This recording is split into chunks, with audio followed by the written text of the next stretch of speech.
house is about gone into in 10 minutes and went, oh, you're screwed. 10 minutes. And I know I'm screwed because I got to fix it. Film, run. Didn't I see you yesterday? We are inside My Fix It Up Life, and we are in an undisclosed location at the International Builder Show with my wife, Theresa. Yes, it's a secret location. That's right. Don't tell anyone. Okay, I'll try not to. Yeah. And it's so secret that it's a hotel lobby. But we have upped and moved the show to spend a few minutes with none other than Make It Right himself, Mike Holmes.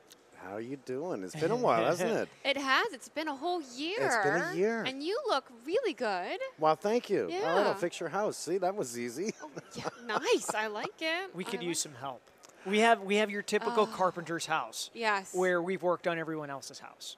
So Why would you work on everyone else's, not your own?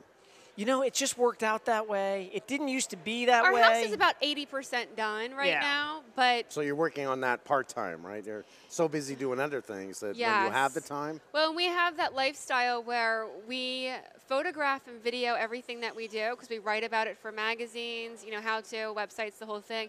And we do videos. So we have to, like, it's a part of our whole business and our whole life is fixing up our house. So it takes a lot longer. So it takes like a week and a half to put on a piece of shoe molding is what it comes down to. Oh, you do need my help, don't you? Yes, yes we do.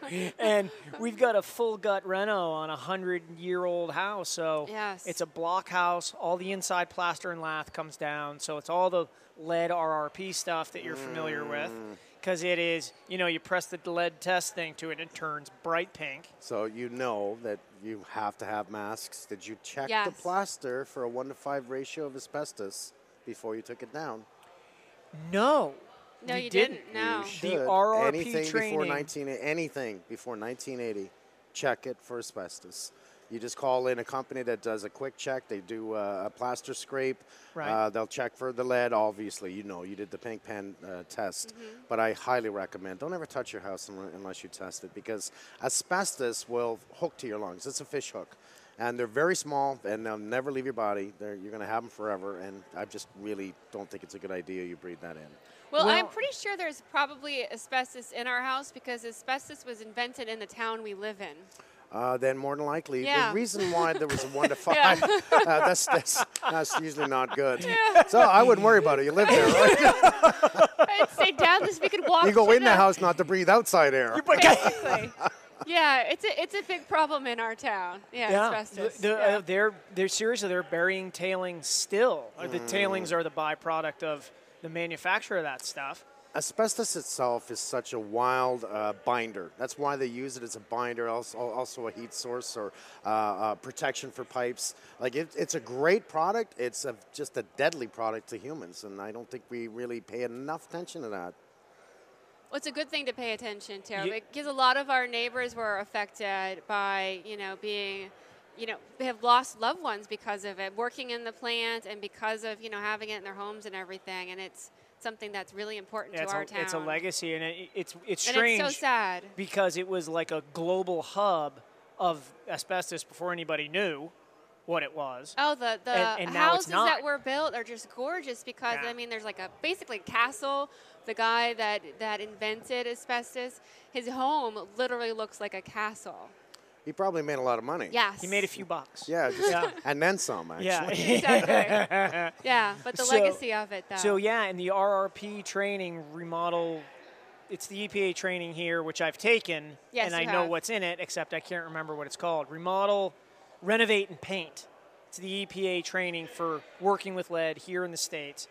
Not one word about asbestos in that.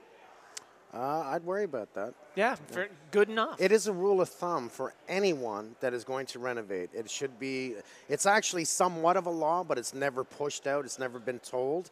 Anything before 1980, do not renovate unless you do a complete test of your home. Just don't. It's not good for your health, not good for your kids' health. Boy, am I glad that you stopped by to talk to us. And, that sort of leads me to another question where sometimes, I don't know if you know this, but remodels go wrong. Occasionally. Occasionally they go wrong. I've seen it a couple times. And even, and this isn't an end around to try to catch you in anything, but it happens to all of us who work on houses where things go wrong. The delivery doesn't come, you have the roof off and it snows, that are, things that are beyond your control. And my question to you is, one, if you have a story like that, you could share it.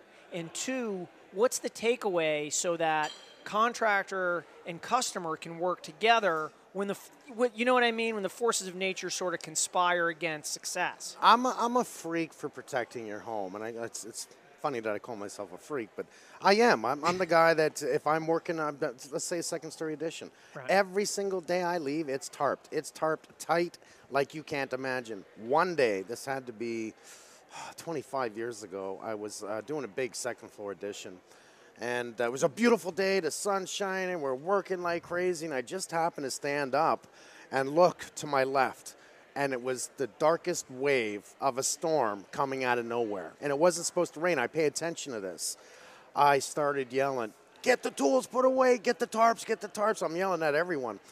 We had just got the tarps on the house. It came down, I mean, in buckets of water.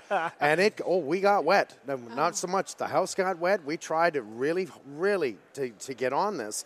One of my guys was at the edge of the roof holding his corner of the tarp down, and the wind came up under him, pulled the tarp up, and lifted him off the roof. What?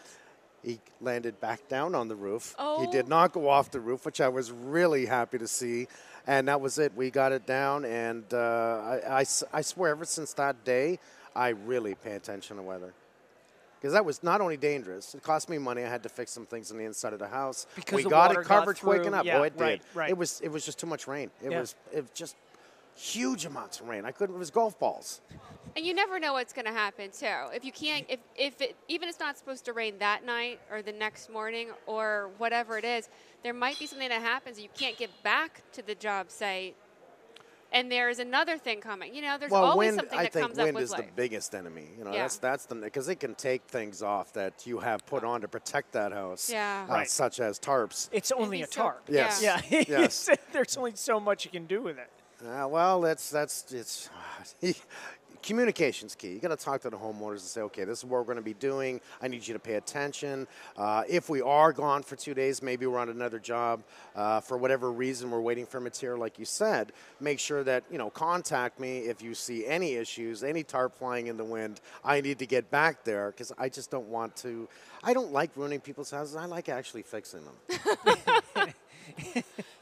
That's a really good motto to live by, actually. I kind of really appreciate that. Well, you can't charge them to fix it because it's under construction and got dumped down rain. You can't charge them for that. That's your problem.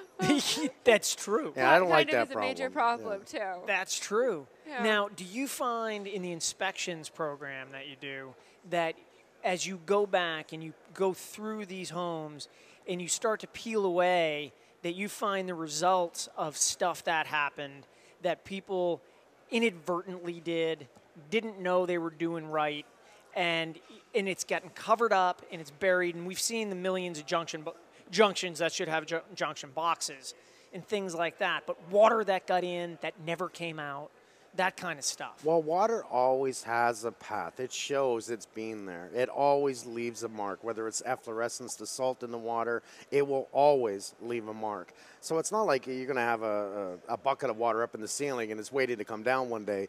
That's not going to happen. Do I see it? Yes. I'll tell you, how many houses have I gone into in 10 minutes and went, oh, you're screwed. 10 minutes. And I know I'm screwed because I got to fix it. I'm like, I'm screwed. You're screwed and I'm screwed. I remember this one job that we took the bathroom apart and I knew it had been covered up. But what I didn't know, it had been covered up 4 times. Literally tiled over, drywalled over, closed over, windows closed over. I could not believe it. It was probably a 40-yard bin I filled to gut this bathroom. Bathroom? Yes. And there was mold galore. Anytime you cover things up, like I'm not a big guy of cover up. I don't like Band-Aids. I don't like those tub in a day. I love those things. Oh, we'll just go over your old crap there and you'll love it. You'll come home to a brand new bathroom. Sorry, don't like it. They don't like me saying that. It's just funny. I don't understand that. They're like, oh, that Holmes guy. The tub in the day. Yeah, the that always makes me nervous. Sure, you're encapsulating moisture, you're encapsulating other problems. You don't cover things up. And that water is going to evaporate out somewhere. Yes. It's going to find its way out. Why do you put on let's call it a tub in a day? Why would you do that? Because it looks ugly. It's probably moldy. The tiles are probably falling apart. Odds are there's mold galore behind it. You're going to cover it up. Not logical. No, not at all. Out of sight, out of mind. Is that it? Not mind. Mind over matter. Not mine. It doesn't matter. But it is yours. Not mine. It doesn't matter. Not mine. Yeah, I've actually put magic in several estimates that I've done over the years. How will this be done? Magic. Hocus pocus. Yeah, that'll be $200. That's a very please. expensive line item. Oh, yeah. I got to line item it out. It's a lot of equipment involved in creating the magic. Well, yeah, and as far as planning goes for doing oddball stuff that's going to involve cranes and things of that nature, for the contractors who are listening, you know, many contractors live in the free estimate business. I'll give you a free estimate. It takes them a good one for a complicated job, 2 days to put that together. It does. What advice do you give to those professionals who are aware that is money time, is paid time? To the professionals that do that, they'll find, and I'm sure if they even track themselves, that they get the job. Because they put the time in, they do it right. They're not the guys that walked in with a clipboard and within 30 minutes said, okay, it's going to be 25 grand, I want 20 grand down, sign here. You know, all you got was his business card. You didn't see anything else. To the pros that take that time, they're more than likely educated the homeowners. They've talked to them well, and they get the job. So I say keep doing it. If you miss 1 out of 10, that's not a bad sign. That's not a bad thing. Maybe you don't want to work for that person because if they didn't like your price, they went for the cheaper price. Yeah, if they're only shopping on price, that scares me. I don't want to work for people like that. I show them how to spend their money. This is what you need to know. We use nothing but mold-resistant products, zero VOCs, different types. We're going to find ductwork in those walls. So let them know along the way, and that's all priced out and tells you. I charge $500 a week to clean your house. Why? Because every single day before I go home, we clean your house. So $500 a week goes to clean and delivery. That's a charge. There's no negotiating. That's awesome. Now, on the other side of the coin, because I love that thoroughness, both as a business owner, it teaches you this is what I'm spending my time on. As the homeowner, it says this is what he's spending his time on, and they can check against it. But have there been cases where you've said, you know what, I'm going to fire the client? It's just, we're not a match. For me personally? Yeah, for you personally. Actually, yes, and I'll do it in a different way. It's only happened about 3 times in all my life. Just some people, and I know contractors know this, are just impossible to please. It doesn't matter how much you told them, how much you tell them ahead of time. They got it in their head. They want it their way. And if you do it their way and it's wrong, they want you to replace it. And eventually I'll just say, you know what? This is why I do the even Steven rule, okay? This means you pay as I go. I want a small down at the beginning. When this part is done, I want my money. When this part is done, and so it's in milestones. Now, that protects the homeowner, but it also protects me because at that time I can go, okay, this is all done. I've had enough here, and if you have any more issues, I won't be doing this, and you can find somebody else to do this. You're not out of pocket. Well, we have Easy not way to had walk enough, away. Yeah. But unfortunately, we have to take a break. We do. Right now. Mike Holmes, MakeItRight.ca, and Consummate Craftsman, thank you for joining us. Theresa, thank you for joining us on our show. Well, I join you every day, 24 hours a day, baby. We'll be back with more My Fix It Up Live. I knew that would come in handy one day, knowing that. Good job, Tim.